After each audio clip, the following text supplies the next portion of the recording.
तो बेटे हमारा जो आज का नेक्स्ट टॉपिक है वो है डाइफ्रैक्शन ऑफ लाइट। जहां तक इस चैप्टर के हम पिछले टॉपिक्स की बात करें तो बेटे मैंने मुसलसल बात की थी लाइट की इंटरफेरेंस की, और लाइट की इंटरफेरेंस के हवाले से हमने 3 एक्सपेरिमेंट किए, जिसमें से एक हमने यंग्स डबल स्लिट एक्सपेरिमेंट किया, न्यूटन रिंग्स किया, और उसके अलावा हमने माइकलसन्स इंटरफेरोमीटर पढ़ा। ये तीनों एक्सपेरिमेंट इंटरफेरेंस के थे जो कि ये प्रूव करते थे कि लाइट वेव्स हैं। इनमें कंस्ट्रक्टिव इंटरफेरेंस भी होती है, इनमें डिस्ट्रक्टिव इंटरफेरेंस भी होती है। बेटे अब हम शुरू करना चाह रहे हैं डाइफ्रैक्शन ऑफ लाइट। ये एक और फिनोमिना है जिसमें हम फिर ये बात प्रूव करते हैं, ये एक ऐसी प्रॉपर्टी है जिससे फिर हम ये बात प्रूव करते हैं कि लाइट वाकयातन वेव्स हैं। बेटा diffraction of light basically special kind of interference ही है। यहाँ पर भी हमें कंस्ट्रक्टिव और डिस्ट्रक्टिव इंटरफेरेंस ही मिलती है, लेकिन उस इंटरफेरेंस का पैटर्न डिफरेंट है। उस इंटरफेरेंस के पैटर्न में जो फ्रिंजेस आती हैं वो डिफरेंट हैं, कंडीशन थोड़ी डिफरेंट है। बेटे सबसे पहले तो हमें डाइफ्रैक्शन ऑफ लाइट की डेफिनेशन आनी चाहिए। The property of bending of light around the obstacle. Obstacle कहते हैं रुकावट।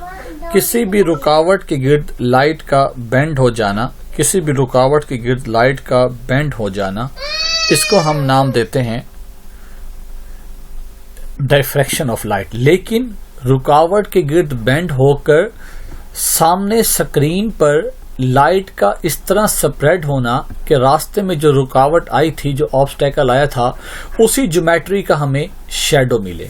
जो मैं कहना चाह रहा हूं वो कुछ ये है। अगर मैं आपको इसकी डायग्राम दिखाता हूं तो वो कुछ इस तरह का फिनोमिना है। देखिए बेटा, सोर्स है, मैंने इस मर्तबा आने वाली लाइट को 2 हिस्सों में डिवाइड नहीं किया।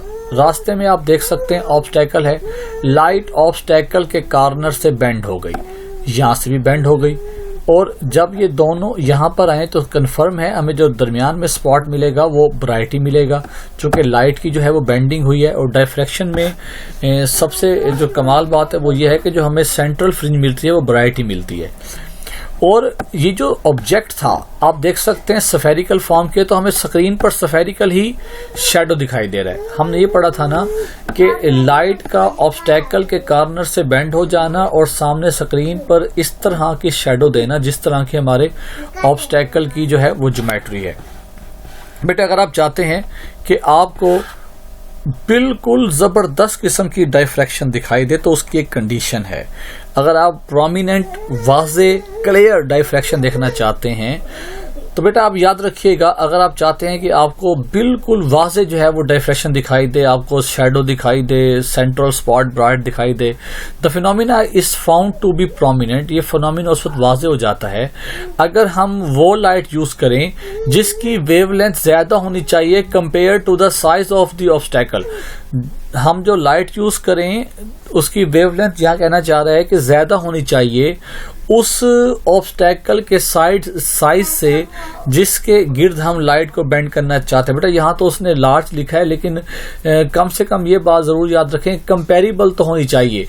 लाइट की वेवलेंथ और ऑब्स्टेकल का साइज तकरीबन बराबर होना चाहिए, या आप चाहते हैं कि मामला और ज्यादा क्लियर हो तो वेवलेंथ ज्यादा हो तो ज्यादा अच्छी बात है। बेटा ये MCQs है। डाइफ्रैक्शन बेसिकली ये भी इंटरफेरेंस ही है, लेकिन between ray coming from the different parts of the same wave front. हमने वहां पर इंटरफेरेंस में लाइट को 2 हिस्सों में डिवाइड किया था। यहाँ पे एक ही लाइट के 2 अलग अलग पार्ट्स आए और हमने उनको आपस में ज्वाइन कर दिया। इसके हवाले से अब हम डाइफ्रैक्शन के कुछ एक्सपेरिमेंट पढ़ेंगे, जिसमें diffraction due to narrow slit है, डाइफ्रैक्शन ग्रेटिंग है, एक्सरे डाइफ्रैक्शन बाय क्रिस्टल है। तो इंशाल्लाह हम इसको अगले टॉपिक में बिल्कुल क्लियर डिस्कस करने वाले हैं। तो स्टिल आप कुछ बातें इस बारे से याद रहनी चाहिए जो हमने डिस्कस की हैं। तो नेक्स्ट लेक्चर में हम इसका पहला एक्सपेरिमेंट डिस्कस करेंगे।